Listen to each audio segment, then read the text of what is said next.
Story: The Mountain Journey. Avery, a young girl, lived in a small village nestled at the foot of a great mountain range. The villagers were simple people, working hard in the fields and living quiet, humble lives. But Avery's heart burned with an unshakable desire for something greater.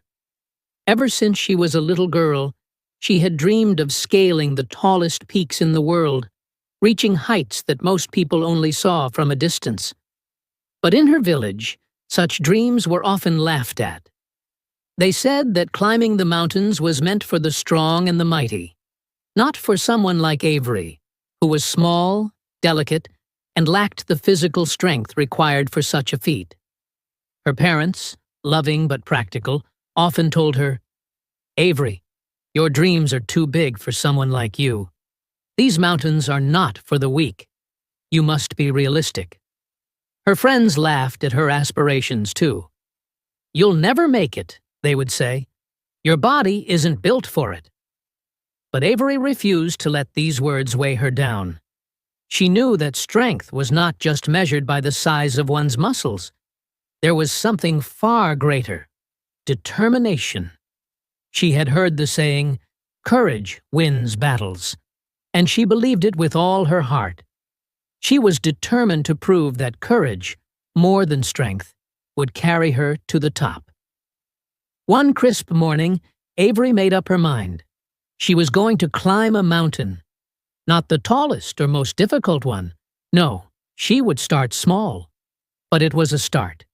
She packed a simple bag with water, a few snacks, and some basic supplies. The people in the village looked at her as she prepared to leave. They shook their heads. "She'll never make it. She's too fragile. The mountains will break her," they murmured. Avery knew it wasn't going to be easy. She wasn't naive. She had heard the stories of climbers who had failed, who had lost their way, who had fallen short of their goals. But she also knew that if she didn't try, she would never know what she was truly capable of.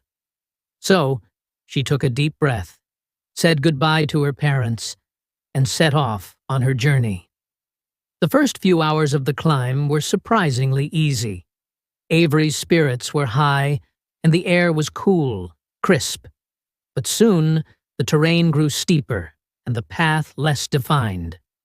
Sharp rocks jutted from the ground, and the wind began to pick up. Avery's legs started to ache, and her breath grew heavier. She was not used to this kind of exertion, but she kept pushing forward. By the time she reached the halfway point, she was exhausted. Her body ached in places she didn't know existed.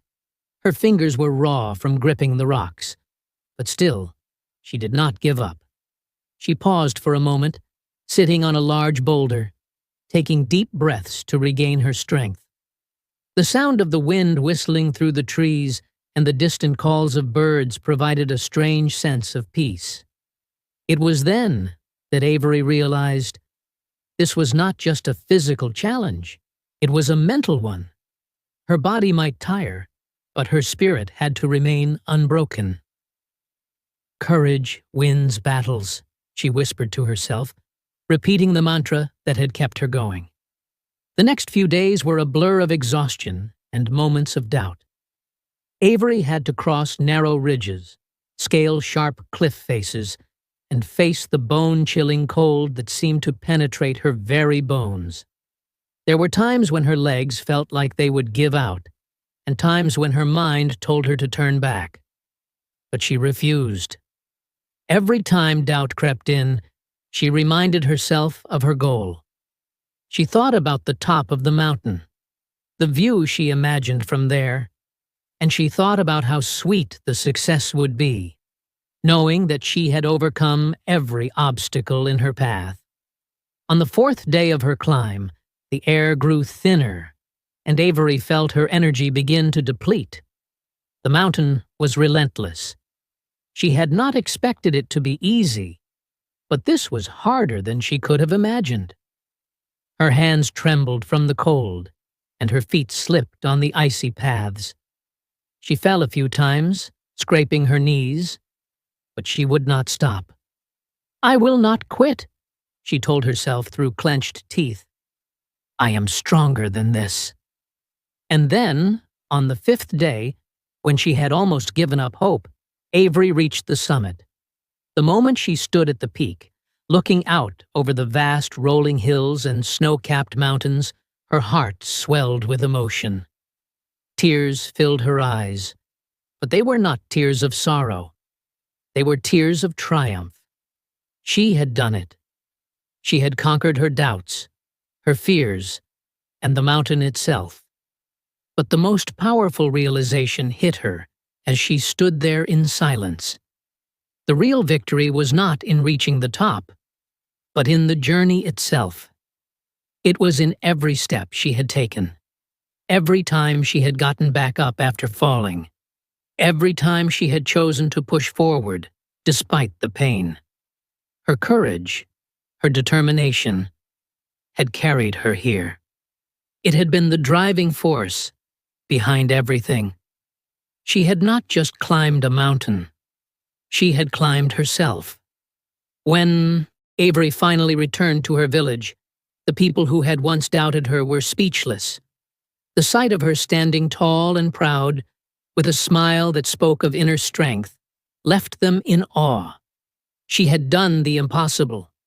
She had shown them all that, with courage and determination, anything was possible. Avery walked to her parents, who were waiting for her. Her father, who had been the most skeptical of her journey, looked at her with admiration. You were right, he said, his voice thick with emotion. You've proven that courage can move mountains. Avery smiled, her eyes sparkling. It's not just about the mountain, she replied. It's about believing in yourself, even when no one else does. Conclusion. Avery's journey teaches us that the real battle isn't with the obstacles we face, but with the doubts and fears within ourselves. When we have courage, we can achieve the impossible. It's not just the destination that matters, but the strength we find in the journey itself.